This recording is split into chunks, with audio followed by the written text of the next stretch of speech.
Alright, what's up, man? So, obviously, I'm just going to do this quick, short video.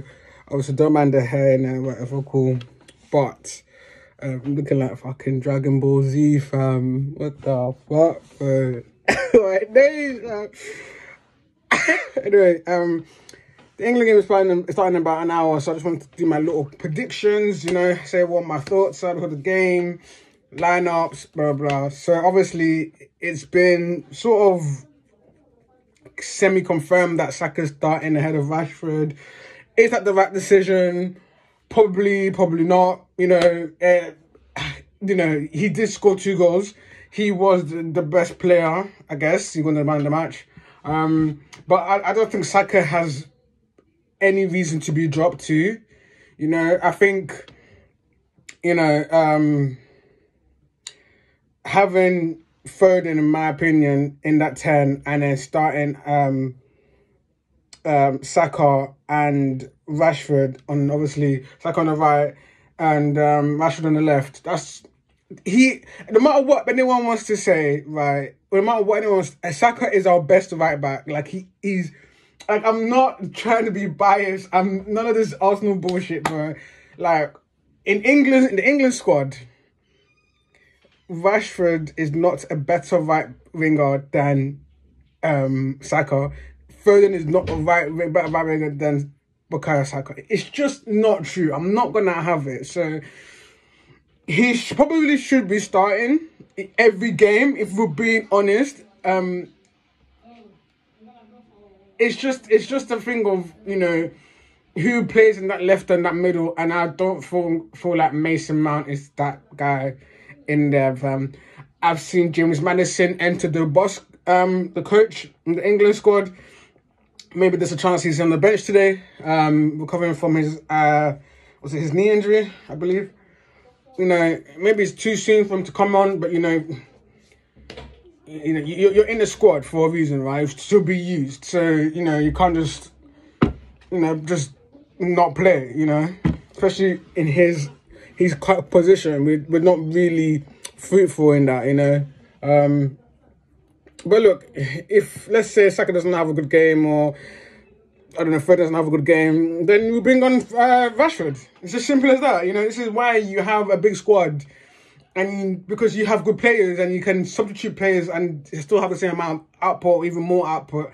You know, we are so lucky in that, you know, compared to our opponents who've lost their main man, but, you know, the only thing they've got is their organisation skills and their compactiveness, you know what I'm saying?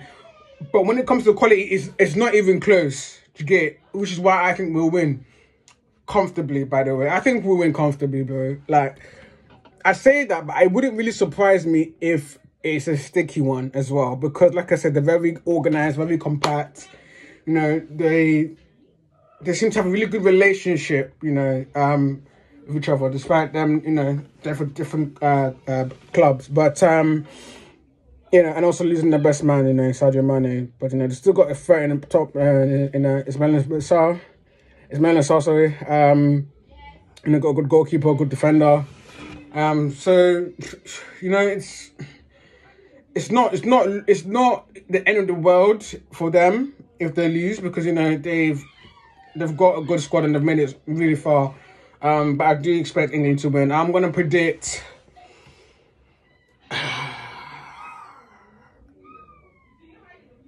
I'm going to predict 3-1. Yeah, I'm going to go 3-1. I don't know the score as well, so don't at me with that. But, yeah, I'm going to go 3-1 to England. You know, if... Like I said, like, I wouldn't be surprised if they make it difficult. Let's say that we don't score in the first half, for example. I wouldn't be surprised with that. But let's say we're going to the 60th minute and we haven't scored. I'm worried. I am worried. Because it's like... You know, I'm expecting a goal within the first 30 minutes of the game, if I'm being honest. But if we fail to get a result and it goes to extra time, he needs to put his resignation on email and send, bro. I've said it so many times, like, I think he's a fraud. Gareth Southgate is a massive, massive fraud. And, yeah, he's going to cost this team.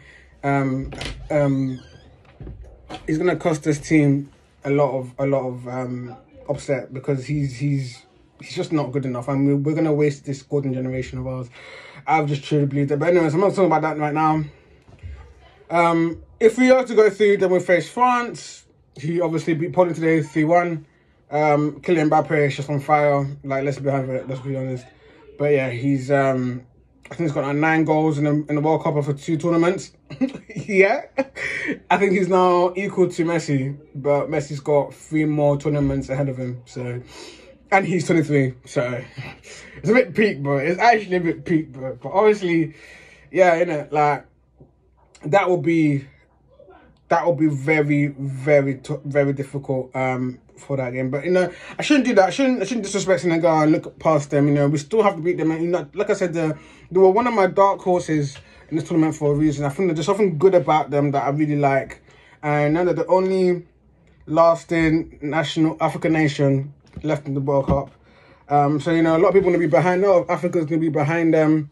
You know, they're going to feel that pressure. They're going to want to, you know, make Africa proud, you know.